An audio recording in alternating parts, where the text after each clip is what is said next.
George Humphrey is our guest at the balance of the hour. He popped by the office last week to get some more copies of Fall the Republic, my new documentary film that he's a big part of, one of our economists that we have in there, breaking the facts down. I think we have 3 economists in the film, and you're one of the most informative. And I said, why not just come in for most of an hour next week? And we're very honored to have him with us. He is a degreed economist, very successful businessman, former Austin City councilman, author, filmmaker. And he's been somebody fighting the New World Order longer than I have been. He's been fighting it, 18 years or so. 2 years before I got on air, 14 years ago, I'd met George at some functions and events when I was just trying to understand what was happening. So he's been certainly a mentor to me, helping me along, and we've all grown together. George, it's great to have you here. Oh, as always, as I said last week, it's an honor to be here. And you know what? Not only is it an honor, it's fun to be here. It's fun to be at the center of the storm. It's fun to be fighting the good fight. It's fun to be making new friends. It's fun to be talking about the truth. It's fun to be working for a better world and a better America and a better family and a better self. And so thanks a lot for letting me be here. Well, George, it's awesome having you here with us. I want to cover a lot of subjects because you're knowledgeable on them all. And, of course, you've been your own local TV show here as well and done a lot of radio, so you can speak on all these issues. First off, as an economist, can you explain to people how fractional reserve banking works in a nutshell, how more debt is created than physical assets, how this financial engineered system is the key to the globalist power because they control the issuance of currency and credit? Well, we'll boil it down to about 1 minute. And what you need to remember is the initials OTA. OTA, out of thin air. And back in 1776, Rothschild, together with when he started the helped start the Illuminati, they realized that by creating fractional reserve banking, is that they could convince the people of the nation to put in their gold and silver and assets and give them a script or a piece of paper that said that they had it, and then they would make loans based upon the script. Now, as time went on, the reserves that were backing the deposits got smaller and smaller and smaller and smaller. Now, our founding fathers were very, very hip to this, each and every one of our founding fathers. That's why they put in Article 1, Section 7 and Article 1, Section 9 that our banking system had to have gold and silver as a backing. It was to be controlled by the public, and that money was supposed to have real value and not just be a commodity. And, of course, this has been the central fight within our nation from 1776 through today. And Washington and Jefferson and Madison and Thomas Paine all talked about it.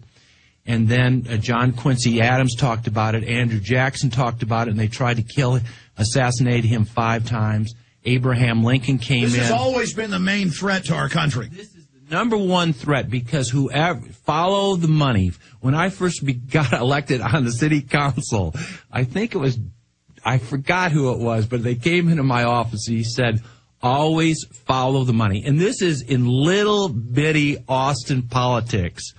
And so when you wanted to find out what was going on, and I got very hip to that very quick.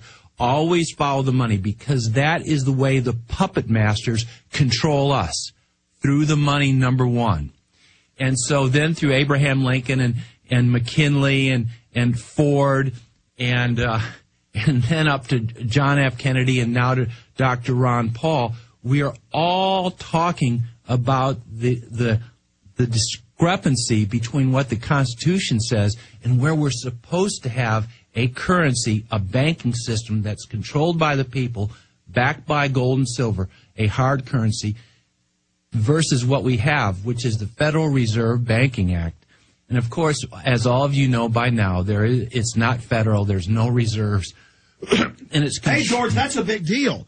10 years ago, you couldn't say, as you all know. Now, in major polls, 75 to 80% know it's private, want it abolished or audited. I mean, we've had a complete flip.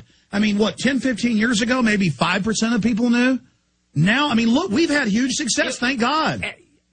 I am so glad you brought that up because 15 years ago when I talked about this, I had to speak it with a very hush voice and show all the numbers and show everything, and people's eyes would get real wide. You're saying, there's nothing behind our money system. The Federal Reserve is not a government agency.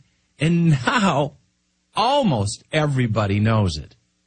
The people at Starbucks, the people at Walmart, people are hip to this. And we have to thank you, we have to thank Dr. Ron Paul and the hundreds of thousands of patriots all around this country. The real power, the real credit goes not just to the leaders fighting this, but the people that have been person to person with the books, the films, the events.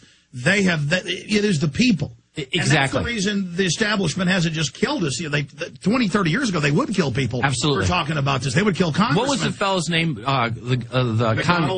Larry McDonald. He got whacked in 1981. Well, they would kidnap congressmen and senators' kids and kill them if they spoke out. But the point is, now that the idea is out there and that ideas are bulletproof, they're having a big problem. Early on, they knew they could shut it down if they could just get the few people quiet. Right. But now it's too late. Yeah. The cat's out of the bag. Out of the bag, yeah. Yeah. And so people are getting more aware and being aware that money is the way of control, and that the Federal Reserve, controlled by whatever you want to call these rascals, whether you want to call them the cabal, the plutocracy, whether you want to call them the Illuminati, the power elite, these people are in separation consciousness. They're in fear, and they're manipulating and controlling. They're the pirates, and there's always been pirates. And we got to get that through our heads. The people who control our banking systems and control our government are one and the same, and they are manipulating and milking this economy for everything that they can.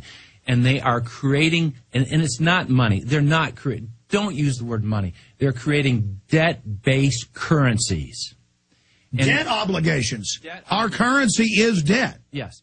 And it is absolutely the biggest mathematical scam you can get. And it's like a hockey stick. If they charge 2 or 3, if the spread is 2 or 3%, at first the difference between the loans and what is owed is very small, but incrementally.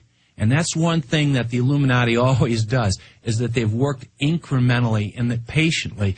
As time goes on, that debt based upon other debt continues to go up. And so now it's going up like a hockey stick, and the actual debt on the debt is getting as big as the equity itself. And remember, with fractional reserve banking, this money can never be paid back. Let's say we cut back all government spending and all taxes went to paying off the debt. It is still mathematically impossible to pay off the debt.